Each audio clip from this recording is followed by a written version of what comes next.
Et avec nous, ce monsieur, en tout cas l'auteur, Christophe Helder, comment allez-vous? Très bien. Moi, Toujours un plaisir. j'adore déjà la première page quand on ouvre. On lit à la maison, c'est comme chez le pâtissier, mais en meilleur. Moi, j'ai toujours pensé qu'on est chez le pâtissier parce que c'était meilleur. Non, non, à la maison, c'est comme chez le pâtissier, mais en meilleur. Souvent, ça sort du four et il y a beaucoup d'amour. Et il y a aussi des recettes qu'on fait depuis des années. Et c'est fait pour 4 personnes, 5 personnes, donc c'est souvent très bon. Voilà, ça a été fait cet ouvrage avec Camille Le Sac. Oui, c'est le 5e qu'on fait ensemble. Mais oui, c'est votre compère. Hein. Oui, oui, c'est vrai. On se connaît depuis l'Hôtel Crillon, ça fait maintenant 18 ans. Donc c'est un passionné aussi qui est normand. Et la couve a été faite par celui qui a fait la couverture du fameux livre Pâtisserie, le livre rose, Ouais. que les gens appellent la Bible. Et c'est Benjamin qui a refait cette couve-là. Il a assuré. Alors parmi les recettes, on va voir beaucoup maintenant, des super photos. Regardez cette première, c'est tout simplement le hawaïen de Camille Le Sac. On voulait quand même ouvrir avec lui. Comment s'est fait le choix? Parce que le suivant, il est drôle, c'est le pot noir. Et il y a marqué dans le livre, le pot noir de Sonia Riquel. De Sonia Riquel, qui était une cliente du Crillon, une amie de Jean Tétinger à l'époque et qui faisait le défilé toujours. Et un soir, elle m'avait donné cette crème chocolat et que j'ai exactement fait la même. D'ailleurs, j'ai mis sa recette. Et ensuite, on l'a un peu modifié, pas amélioré, mais modifié. Et la texture un peu différente. Donc j'ai mis les deux. C'est vraiment c'est une super crème qui est facile à faire comme tout.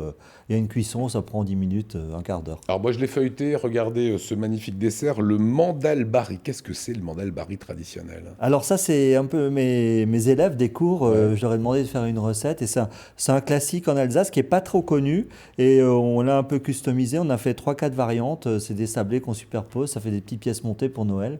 Donc c'est joli, un peu de meringue. Et la cuisson, c'est une petite quarantaine de minutes. C'est assez rapide.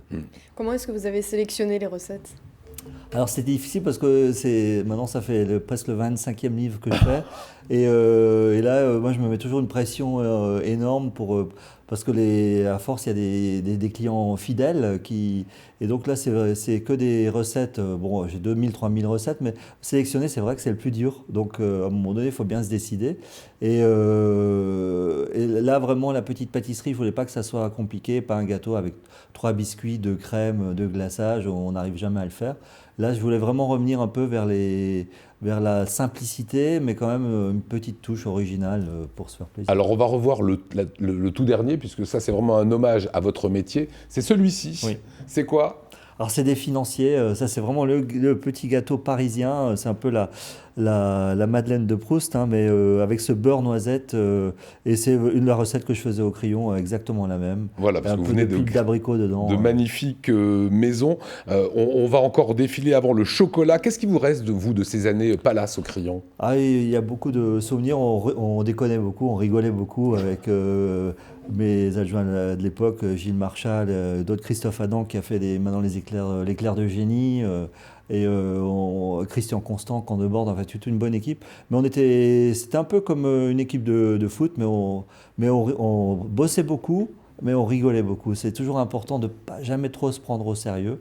C'est du professionnel voilà, et de l'amitié si on peut. Oui, l'amitié aussi, parce que c'est quand même des métiers où alors si c'est pour être sérieux, il n'y a pas que les parts de marché, que toujours faire plus, mais il faut aussi se faire plaisir. Et ça fait que les jeunes, ils ont vraiment envie de rester dans ce métier-là. Alors on va voir du chocolat forcément dans un livre de recettes. Il y a du chocolat. Alors regardez, c'est magnifique. Un biscuit au chocolat coulant en tasse. Il y a le roulé aux 2 chocolats. Il y a la mousse au chocolat maison. Et il y a le gâteau au chocolat. Et celui-là, vous l'appelez le meilleur. Le meilleur parce que la recette, c'est 4 fois le même poids. Et ensuite, la cuisson, c'est 25 minutes à 200 degrés. Et franchement, je vous le conseille parce que quand on l'a fait, la styliste, elle l'a refait plusieurs fois depuis. Alors, il y a tellement de recettes de gâteaux au chocolat. Je pense qu'on a tous l'impression d'avoir le meilleur gâteau. Mais bon, franchement, il est bien celui-là, faut le faire. Et votre recette préférée, s'il y en a une maintenant à réaliser chez soi? Vous savez, ça fait 20 ans qu'on me pose cette question. et chaque fois, je me dis, non mais moi j'aime bien les tartes. Et les tartes de saison. Quand c'est... Alors surtout que la pâte, elle soit faite maison. N'achetez pas les pâtes Voilà, faites votre pâte vous-même, ça change ça qui beaucoup de fait la choses. différence. La cuisson, c'est important. Et bon, en Alsace, on a les meilleures tartes du monde, donc c'est facile. Moi, je fais assez tarte. Moi. Bah voilà, on vient de voir la tatin, la noix de pécan, J'ai fait la boulanger, tarte aux donc. poires hein, et la tarte aux abricots. Ça, c'est des valeurs sûres. Et je voulais évidemment qu'on termine avec ce chapitre. C'est pour vous, ça verra. Hein. C'est la conception de gâteaux pour enfants. Alors là, c'est une tuerie. Est-ce que c'est compliqué à faire hein? Alors, j'ai vraiment décomposé la recette de base. Il y a une cinquantaine de photos pour le biscuit, la crème de base. Ça ne me dit pas que c'est facile à faire, Christophe. Et, ce qu'on est en train de voir. et en fait, j'ai pris l'aide d'une, entre guillemets, ménagère, jamais de mot pour remplacer le mot ménagère, donc on va dire ménagère, qui s'appelle Christelle Aron. Ouais. C'est une fan des livres et chez qui on avait fait un cours il y a très longtemps et qui cuisine aussi pour son fils.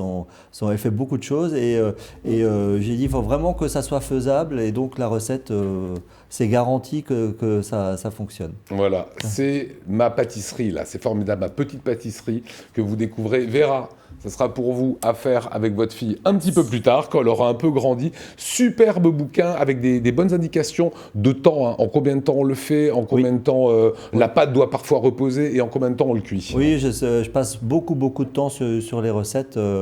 C'est un gros travail, l'écriture des recettes pour que vraiment que les gens, quand ils font la recette, ils lisent. Il ne faut pas qu'ils se soient perdus à un paragraphe. Donc ça c'est beaucoup de stress pour sortir simple. Voilà, C'est- livre délicieux. Merci beaucoup Christophe Helder. Merci à vous.